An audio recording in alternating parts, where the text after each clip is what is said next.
ഇന്ന് നല്ലൊരു മാമ്പഴ ഹൽവയുടെ റെസിപ്പി കാണാം. 3 മാമ്പഴം കൊണ്ടാണ് ഈ ഹൽവ ഉണ്ടാക്കിയിട്ടുള്ളത്. നല്ല സോഫ്റ്റാണ് ഈ ഒരു ഹൽവ. വായിലിട്ട് ഇങ്ങനെ അലിഞ്ഞു പോകുമെന്ന് പറയില്ലേ, അതുപോലെ നല്ല സൂപ്പർ ടേസ്റ്റിലുള്ളൊരു ഹൽവയാണ്. മാക്സിമം 20 മിനിറ്റ് മതി ഈ ഒരു ഹൽവ ഉണ്ടാക്കിയെടുക്കാൻ. 3 മാമ്പഴത്തിൻ്റെ പൾപ്പ് മിക്സിയിൽ അടിച്ചെടുത്തത് 1 കപ്പുണ്ട്. 1 കപ്പ് പൾപ്പ് എടുക്കുമ്പോൾ 1/2 കപ്പ് കോൺഫ്ലോർ അല്ലെങ്കിൽ വാനില ഫ്ലേവറിലുള്ള കസ്റ്റർഡ് പൗഡർ ചേർക്കാം.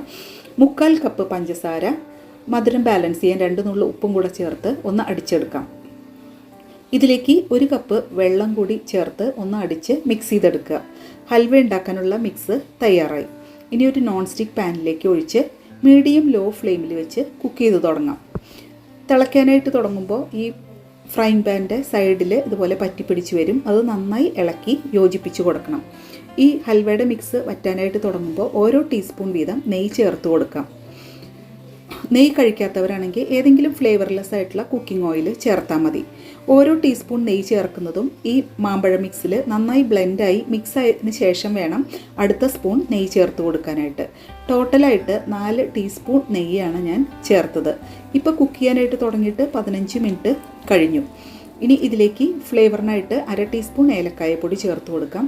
ഇനി ഇതിലേക്ക് ഞാൻ കുറച്ച് നട്ട്സും കൂടെ ചേർക്കുന്നുണ്ട്. ഞാൻ കാഷ്യൂ നട്ട് 1/4 കപ്പ് ചോപ്പ് ചെയ്ത് വെച്ചത് ചേർക്കുന്നുണ്ട്. അതിന് പകരം ആൽമണ്ടോ പിസ്തയൊക്കെ ചേർക്കാൻ വേണമെങ്കിൽ.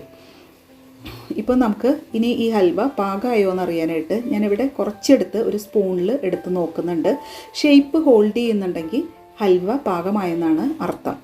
അതല്ലെങ്കിൽ പിന്നെ നമ്മളിങ്ങനെ ഇളക്കുമ്പോൾ പാനിൽ നിന്ന് ഈ ഹൽവ മൊത്തമായിട്ട് വിട്ടുപോരുന്നുണ്ടെങ്കിലും നമുക്ക് പാകമായോ എന്നറിയാം. ഏകദേശം ഇപ്പോൾ കുക്ക് ചെയ്യാനായിട്ട് തുടങ്ങിയിട്ട് ഒരു 18 മിനിറ്റൊക്കെ ആയിട്ടുണ്ട്. ഹൽവ പാകമായിട്ട് വന്നിട്ടുണ്ട്. അപ്പോൾ നമ്മൾ ഹൽവ ഇനി ഇട്ട് വയ്ക്കാൻ പോകുന്ന ആ ഒരു പാത്രം നന്നായിട്ട് ഗ്രീസ് ചെയ്തെടുക്കണം. ഞാനിവിടെ ഒരു കേക്ക് ടിൻ ഇവിടെ നെയ്യ് ഉപയോഗിച്ച് നന്നായിട്ട് ഗ്രീസ് ചെയ്ത് എടുത്തു വെച്ചിട്ടുണ്ട്. ഇവിടെ ഹൽവ പാകമായി വന്നിട്ടുണ്ട്. ഇനി ഗ്രീസ് ചെയ്ത പാത്രത്തിലേക്ക് ഹൽവ മാറ്റാം. ഈ പാത്രത്തിലേക്ക് മാറ്റിയതിന് ശേഷം ഈ സ്പാച്ചിലയുടെ അടിയിൽ കുറച്ച് നെയ്യ് പുരട്ടി കൊടുക്കുക. എന്നിട്ട് ഇതുപോലെ ഒന്ന് പ്രസ് ചെയ്താൽ ഹൽവ മേലെയും നല്ല സ്മൂത്തായിട്ടിരിക്കും. ചൂടാറിയതിന് ശേഷം നമുക്ക് കട്ട് ചെയ്യാം. ഈ ഹൽവയുടെ പാത്രത്തിൽ നിന്ന് ഹൽവ തന്നെ ഇങ്ങനെ വിട്ടുപോരും. നല്ല സോഫ്റ്റാണ്. നിങ്ങൾക്ക് കട്ട് ചെയ്യുമ്പോൾ തന്നെ മനസ്സിലാവുന്നില്ലേ? നല്ല സോഫ്റ്റായിട്ടുള്ള ഹൽവയാണ്. മാക്സിമം 20 മിനിറ്റ് മതി ഈ ഒരു ഹൽവ ഉണ്ടാക്കാനായിട്ട്. കഴിക്കാനോ നല്ല രുചിയുള്ള ഹൽവയാണ്. ഞാൻ 2 ദിവസമായി ഉണ്ടാക്കിയിട്ട് ഫ്രിഡ്ജിൽ വെച്ചിരിക്കുകയായിരുന്നു.